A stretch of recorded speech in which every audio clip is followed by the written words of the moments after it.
علی قدر امیر المؤمنین ملا محمد عمر مجاهد نور الله مرکده دا د والی په کوټې کې و د موټر نه راشوه سو دا راسته لاس یې زما په دې لاس کې و حضرت امیر المؤمنین چې چا لیدلی و لیدلی و خو د حشرګاه پر میدان چې چا نه و لیدلی و بویني ډېر علما د والي په کوټې کې ناست و حضرت امیر المؤمنین باندې سام ډېر پرېوتی سخت ډېر سام یې کاوه چا مخکې خبرې نه سوې کوله نو ما ورته ویله چې دا غټ غټ علما راغلي دي دا علما ستا ملاقات کول غواړي در دې ځایه رالې اوس چې ملاقات ورسره کوې چې څنګه دې روغبړ وکړي فقط 15 منټه خبره وکړي دا غټ شیخان دي دا زما لاس یې دی نیولی و زما په لاس کې د ده لاس رېږدی دی دا زما په لاس کې لاس رېږدی دی ما ته وایي خبره خو نسم کولی ما ورته ضرور بیا کوي دا د دې دپاره راغلي دي چې ستا خبرې واوري وایي نسم کولی په وپوهېدلې هر ځای ته ما ته ولاړې خبره وکړه نسم کولی ما ورته ویل ملا صاحب خبره واوره ول څه ما ورته ویل په ذات د الله دې مې قسم چې د رسول الله د طریقې واوړې که ګام هم درپسې واخله ګام هم درپسې واخله ویې خندله ول چې ستا خوښه ده نو که تکلیف دی که استراحت دی که زحمت دی که هر څه دی وبیا کومه یو څو خبرې ما ورته ویل خو تا یې هر وخت تقریر پر کوې لا یکلف الله نفسا الا وسعها دغه آیات باندې یې وکړه ول بس دغه دی اوس مې بس را یاد شو د خیره بس کوم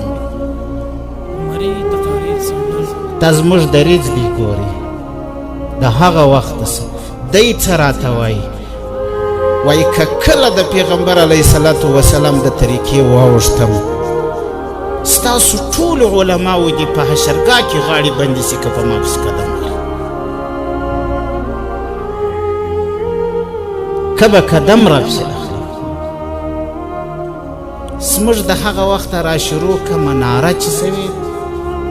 امارت را شروع سوی دی پر هغه دریځ باندې مضبوطه او ټینګ ولاړې الله دې نورم استقامت امارت ته ورکړي دا د اشخاصو امارت نه دی ګوري دا د نړۍ د مسلمانانو د عقیدې او د نړۍ د مسلمانانو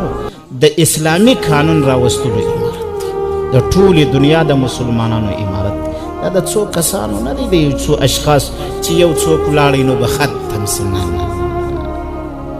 دې داسې تاندې وینې ورکې دې داسې تاندې ځوانۍ ورکې دې داسې خیالورې مرې مندې بورې کې دې شاته داسې مبارکې بیبیانې کونډې پرېښوې چې تصور یې قسم په خدای که کېدی شي تصور داسې مبارکې بیبیانې شاته پاته شوې ګوري داسې تاندې ځوانۍ ورکول شوې جهاد دا یو عظیم عبادت دی خو کوي بیا هغه څوک چې عشق حقیقي پکې وي مجازي نه دا هسې د خولې وینا نه ده رسول الله صلی الله علیه و وسلم چې په خوب کې جبریل امین و میکائیل علیه السلام بوتې حضرت رسول الله صلی الله علیه وسلم وایي موږ پر یو ډله باندې ورغلو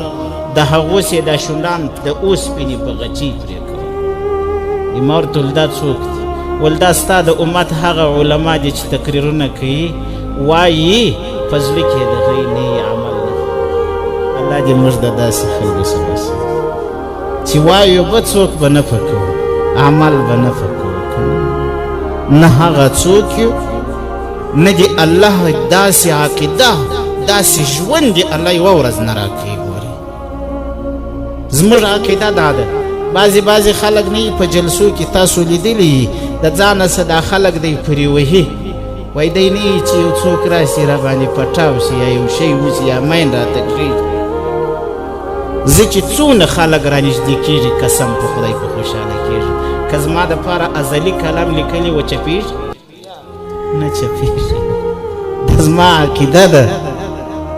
چې په دې مجلس کې زما مرګ په بله کې د چا پلار وګرځي چې نه په بله کې د چا پلار راوړي راځي دا زموږ عقیده ده که